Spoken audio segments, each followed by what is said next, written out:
Matamgi Manipuri Wari channel asibu tabiriba khwai pumnamakpu taramna okchari ngasisu mahausangum Thasidagi Purnima taramanga suba tangkak amuk buduna lakjari mayam punna taminarasi.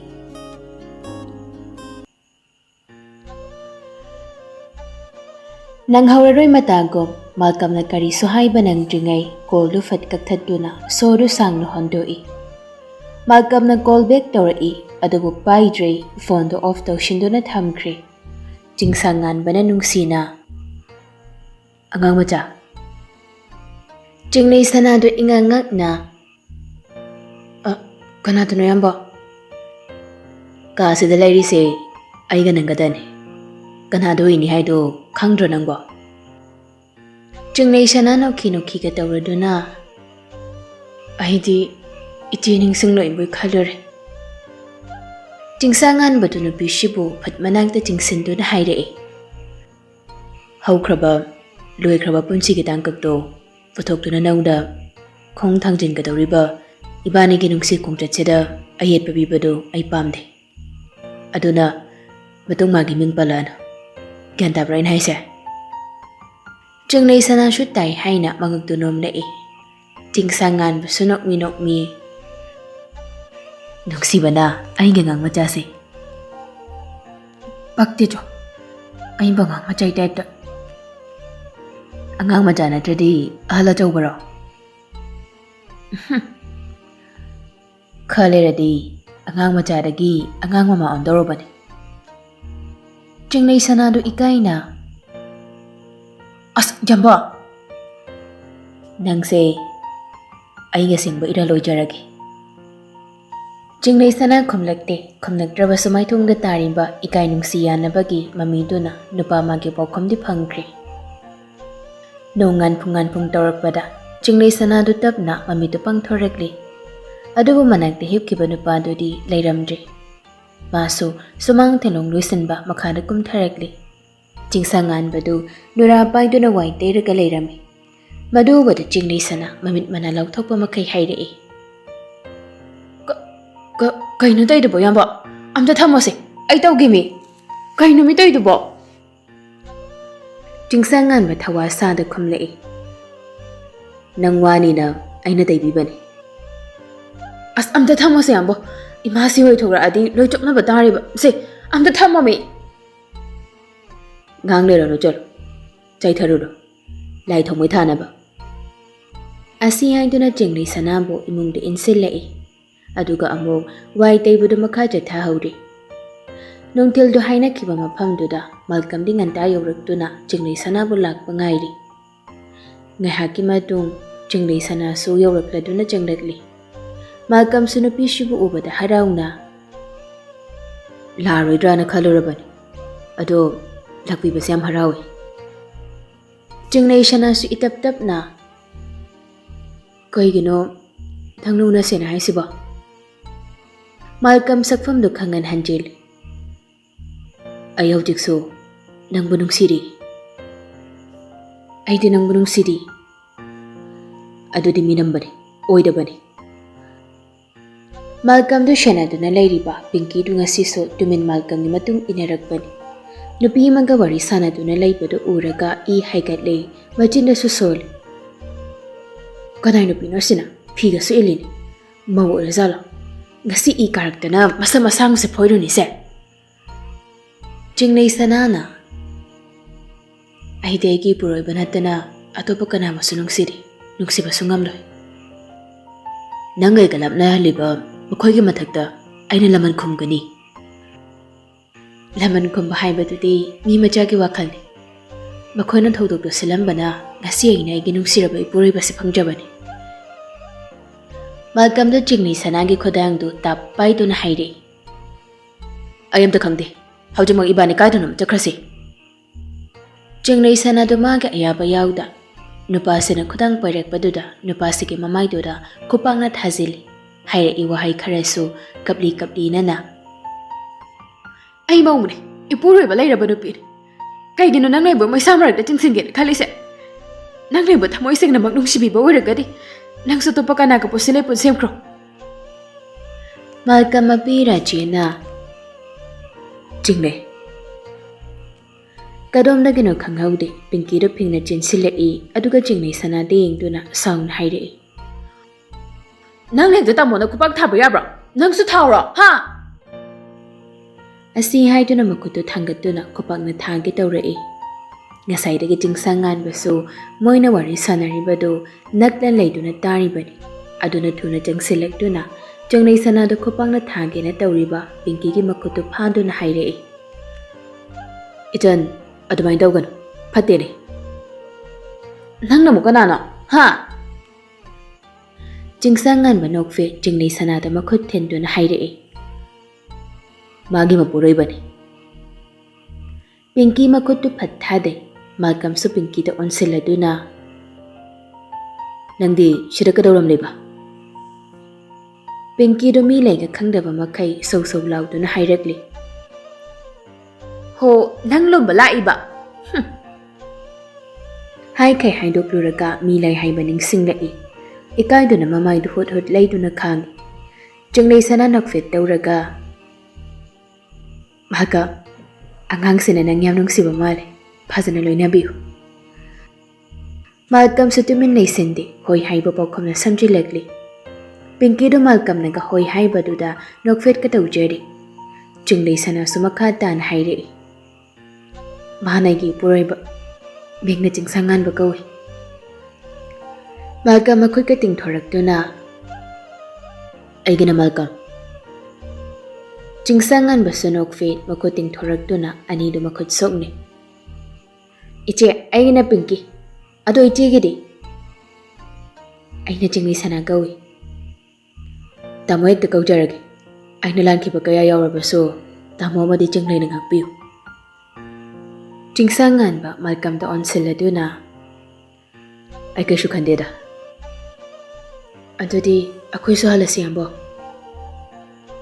Hoi adudi now akhoi chalukhigi Jinglei sanana Malcolm Pinky akhoi halamage ko Ani mang nokfet tawraga hoi haino pawkhom pirei Malcolm da hojiktada Pinky da phaini ngai aduga hairei Kaino nang tosha Aina kadorga esa Yare ta nangre nang lehau kedro adi chale Asi haiduna chatpa hawi Pinky na pakhatna ngai khoi bana ta mo ai ngasi yum hanji mangamoi ko yum hanji mangamoi hai sine idi Malcolm su chana chetna Adu wara kana laodana Pinky shu harauna Malcolm ni matung adum inaduna lagli Numit ni humni haujinkre Jingnei sanana haibagi matung ina jingsangan bakapunna mapam lamdamda lai Mayumdadi changba tawhaidrabanina Anjali hoidoina laklami Jingnei sanana sumangda lebduna Anjali bukau Anjali shutana duna thorei Jingnei sana oirambaduda harauna Aya yam thazadi hingjabi lo chango tamo hekta ka khatpiro Jinglei sanaga jingsangan bagasu ka khalakduna Anjali na thariba phidaduda phami Anjali akhoi ambongne Aya aide khangda bai ta mo kaurure yamba sawba yade ko Kaishu kaideda hainaba ma hekta kau yam chami ya bangse ado akhoi da lak pasiri kai chane Yani kem jar ado ima hoide udena Kanam laiti thabak loi chatnaki Ado Anjali Ai mating amta pangbiu Kai mating no kokpa nga loi re kai no Akhoi baba do nangnam ta kaubiu Aina changba ya boy di adum changu ya bani adugi oire leram ai kauruge kai dorage khara chuna la uko ho lake Jingsangan badamo onsinduna hairei Anjali do Yamba ngantang phamamu ko ai su koiroi phalage ho Anjali super Nandabu kauba lai Nanda su ingkhol koiduna leirami madubada Anjali na Babao Nandashu taraduna Haima, icho alaklidana Hey baba, akwai dam da chatlusi kananam lahawi Kanano ne Chatlaga khangani baba lao chatlasi Asi haiduna Nandabu chingi Nandadu nokleduna Angau bisidi lao lo chalasi Ashumna Nandadu Anjaliga punna laklam Tongal janglakpada haida inandana Kanano nila hawribo Anjali makutte thiladuna Kana mangi ngodu ana bhamise Nandashu Anjali na makut thiliba dum ding laklam majanupi oirambaduda Harauna piruina ba mitingaluina na kauraklami Icha thoibe Jinglei su khonjal duda phatnong khatuna yenglei Mapawirambaduna phuk haugatuna jinsinduna mapabu harauna kauje Baba Ita thoibe Jinglei sana kapladuna Baba dangai manung sidraba Ita thoibe bo baba na kari kinung sidane Tanjanduda jingsangan basukum tharakduna nandada khurumi Yare imaksidi Asi haiduna jingsangan babu hugat piri Anjali na phagi oi kai oi Kaino sumang maton sida dum leira se aira Hai masini ngang busidi Lao jasa mangol da phamsi Ashum na mayam polaptu mangol da pham Anjali na Aisa lo lagi wari saram Asi haiduna imungda changki Jinglei sanana Baba Ay kainom haizage yabigadra Hayudi Yani haina masakpiu baba Ita thuibi na haiba khoding baba loina yani se Baba na imabu kaushin biduna ay bu lokhatpiu Ayat ay karisu pamjadi Baba ga imaga na haraw ay bu lokhatpiduda Yumda da ibu jangba yabage ayabado bibi u baba Ita thuibi Nachana haiba yani haiba daide baba Nandashu mapita na hairakle Yagani Ay ita thuibi na pamba khudingbak baba na yagani Jinglei sana harauna mapabu kondu na kapjai Nandana Yarisi kapadodo Jinglei sana so hoi haibago mangagdunom lakli Nandana Ima ki mingda kari kauba Jingsangan sumong hada nonuk na khumi Baba jingsangan ba kawi Tanjando da jinglei sana lae haiba pau tabadagi khamba haiba minu khagdu lagduna sumang matondu da gilauri Haima lae dana aigi nungsibise Kabagi maongdu da nandana Ibungo khaba wa ngang bada yenga ngang nadradi Warak pinaba yam lai haiba si kawgun Kaba shu sitana khamlai Kaino ne mama ai degi nungsibida haijabani Tanjanu da Anjali du jabuduna thorai khaba lairambadu ubada Dakaba kai lege akoi da lai siba Khaba du jinglei sanada makhut thinduna Tu adudagi du yengba lakpani Handek di jingsangan budu pinglakum tharakduna khabagi mamai kinna thenjil wahai kharasu saurap na hairai Aina nangbo hatpasu ngam Adubu ai madumakti tawroi Maramdi nang lerambana mase aigi oina phangjabani Khambadu ushitana noktuna hairai Shia kyam phawa mino nangbo ha kyam phawa mino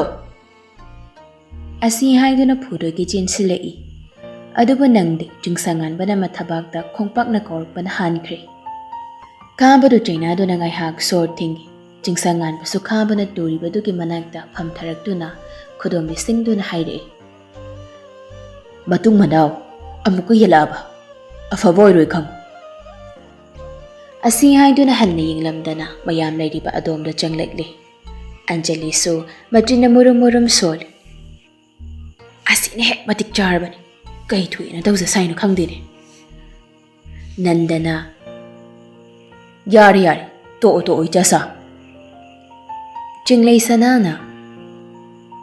Baba, atude khoya muk chalukige. Ho, ningthina chaluko. Jingsangan bana. Baba, Anjali chalukige. Hapta ni rom haujin kri. Jingsangan mataba khalaktuna kada changdabi sofa da famdun hairakli. Tabra nga, coffee cup amta thakjage. Minute khara leiraga Hemabati na coffee cup ama puduna thorakli. Sisi, thau. Jingsangan bana nagda. Kanagano dunay masir. Haima, nangbo coffee take haibaday ne. Jingsangan bado sauri. Ima sira haiba sunatada kadaw ahiba sari no khangdi. Coffee gam da tha oida. Ho, nangi ang machado laiti. Aduna ne. Ima sina lon birak bai wani. Thaktraga to ukay no. Kaida kanaga chakriba madi. Pot awat pado leiruni na chatkibani. Aiga chachi haibani. Aduna ne aisu ipan thaba ma chatludana thengdokri. Aduna ibe chaga chatkibani. Nade, ma yaudradi chatpado iyamak yadabroba. Mana chatningasu aiga chatla yabaduda. Hai, taningdeko wathidu ngangan. Adu sharukta wamta khanasi. Kai wano mo. Isugi wani. Kanagina sunaise. Hemabati du sangna. Ho isu pami isu do piro dana. Isu pami haibagi wani. Namang nupita hayudana. Aina pokadaw sunate. Danjanu da jinglei sana hoishu halekrem. Jingsangan badu mama maniya layga ikay bibanate. Hainingi badu hekta hairei. Aina thaba halakpada nang layram dusina kayge. Jinglei sana di itap hektap na kamlei. Yamba, kaithal karubani. Kaithal gay ka kanana hena lugena, ha? Machana pagi maong do da Hemabati do kaudiyam lagli. Jinglei sana do ikay bana loide lupado ki mataw duda. Ibecha sumantaw shida nokli. Hemabati na.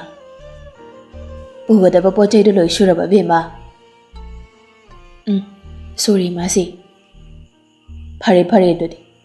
Numid dodi ketharaga chatkadabani ko. Imang wasok nung sibise, chawna luhong naudabagi chakli bani ay. Aduna lokhat pa sitine, machum tapa makay kethaduna chatkadabani. Nacha do ibecha. Mani na bema. Jinglei sanan table da layriba coffee cup to da yeng do na.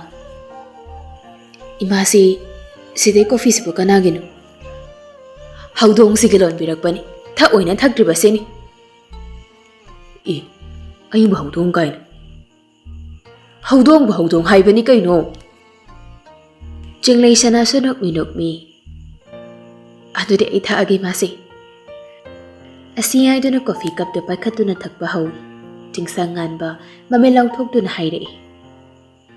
Yam thunay ki coffee mta semo. Yam thu semo ko, nang na semo kadam. Jinglei sana su ingangak na. Kaygina haisa. Ay na thakadabado nang na thayi na tro. Yamong mo thakning di haiday ni. Ado ki thayi ni kayo na iso. Ngang lera na, sa semo jalo. Thay ba, chay la ka ko. Imaw si waramani. Thakning nga gana na sana hiklo la ka tha ucho talo. Jingsangan ba so anam kalado na. Nga maroy, asugam wari ka anchida. Hemabati do machan hairi babado tanda magi thok pa hairei. Ibecha, dao lo, pochay singsi pusilasi. Bima, nagsutangasi. Imasi ka wari sado wale. Kumnai jinglei sana so itap-tap na. Ohay masi. Asum na ahom do hong naraga changkri. Jingsangan ba machino suktok do na murum sol. Kay na pinukangdim. Irang parang kasi amta kangdim. Bino na. Bema, nang mo si karajasin eh. Helena do haining dana. Ima, ay karim da janing ba founded. Atumay na sumjada di nasalo sumjok tarani. Kita ngoy sa chasin na ba daw si. Ima, ay hingning dre. ꯀꯅꯥꯒꯤ ꯏꯁꯥꯗ ꯑꯩꯅ ꯍꯤꯡꯈꯤꯗꯦ ꯃꯁꯤꯒꯤ ꯐꯤꯕꯝꯁꯤ ꯇꯥꯍꯟꯕꯗ ꯏꯃꯥꯒꯤꯁꯨ ꯑꯆꯧꯕ ꯏꯔꯥꯜ ꯂꯩꯔꯤꯕꯅꯤ ꯍꯦꯂꯦꯅꯥ ꯀꯞꯂꯗꯨꯅ ꯏꯃꯥꯗꯤ ꯂꯥꯟꯗꯦ ꯂꯥꯜꯂꯤꯕꯗꯤ ꯑꯩꯅ ꯏꯆꯥ ꯏꯄꯨꯔꯣꯏꯕ ꯂꯩꯔꯤꯕꯤ ꯑꯩꯅ ꯑꯃꯨꯛ ꯂꯨꯍꯣꯡꯕ ꯉꯝꯂꯤꯕ ꯑꯩꯅ ꯂꯥꯟꯕꯅꯤ ꯏꯅꯥꯎ ꯆꯤꯡꯂꯩ ꯁꯅꯥꯅ ꯍꯥꯏꯕꯗꯨ ꯆꯨꯝ ꯑꯩ ꯃꯇꯤꯛ ꯆꯥꯗꯕꯤ ꯃꯃꯥ ꯍꯥꯏꯕꯗꯨ ꯑꯣꯏꯔꯦ ꯏꯃꯥ ꯏꯆꯥ ꯅꯠꯇꯦꯅꯦ ꯃꯇꯤꯛ ꯆꯥꯗꯕꯤ ꯃꯃꯥꯗꯤ ꯑꯩꯅꯦ ꯃꯇꯤꯛ ꯆꯥꯗꯕꯤ ꯃꯃꯥꯗꯤ ꯑꯗꯨꯛ ꯐꯕ ꯏꯃꯥꯛ ꯅꯨꯄꯥ ꯑꯃ ꯂꯩ ꯈꯪꯅ ꯈꯪꯅ ꯑꯍꯦꯟꯕ ꯄꯥꯝꯂꯨꯕꯅꯤ ꯑꯩꯅ ꯏꯁꯨꯕꯨꯁꯨ ꯃꯃꯥ ꯂꯩꯅ ꯂꯩꯅ ꯃꯃꯥ ꯂꯩꯇꯕ ꯃꯆꯥ ꯑꯃꯒ ꯄꯥꯡꯈꯛ ꯑꯣꯏꯍꯟꯈꯤꯕꯅꯤ ꯅꯪ ꯕꯕꯥꯁꯨ ꯋꯥꯔꯤꯁꯦ ꯈꯪꯕꯗꯒꯤ ꯌꯨꯝꯗ ꯍꯟꯖꯤꯜꯂꯨ ꯍꯥꯏꯕ ꯌꯥꯈꯤꯗ꯭ꯔꯦ ꯑꯩꯃꯨꯛ ꯐꯠꯇꯕꯤ ꯅꯨꯄꯤꯁꯦ ꯃꯥꯂꯦꯝꯁꯤꯗ ꯂꯩꯔꯝꯃꯣꯏꯅꯦ ꯑꯁꯤ ꯍꯥꯏꯗꯨꯅ ꯀꯞꯄꯤ ꯏꯃꯥ ꯑꯗꯨꯃꯥꯏ ꯍꯥꯏꯅꯨ ꯑꯩ ꯀꯩꯁꯨ ꯑꯍꯦꯟꯕ ꯄꯥꯝꯗ꯭ꯔꯤ ꯂꯦꯝꯍꯧꯔꯤꯕ ꯄꯨꯟꯁꯤꯁꯦ ꯏꯁꯣꯔꯒꯤ ꯃꯐꯝꯗ ꯆꯪꯖꯗꯨꯅ ꯑꯩꯒꯤ ꯑꯔꯣꯏꯕ ꯃꯤꯀꯨꯞꯇ ꯑꯩ ꯉꯥꯏꯔꯒꯦ ꯏꯃꯥ ꯏꯕꯦꯝꯃ ꯏꯃꯥꯒꯤ ꯏꯕꯦꯝꯃ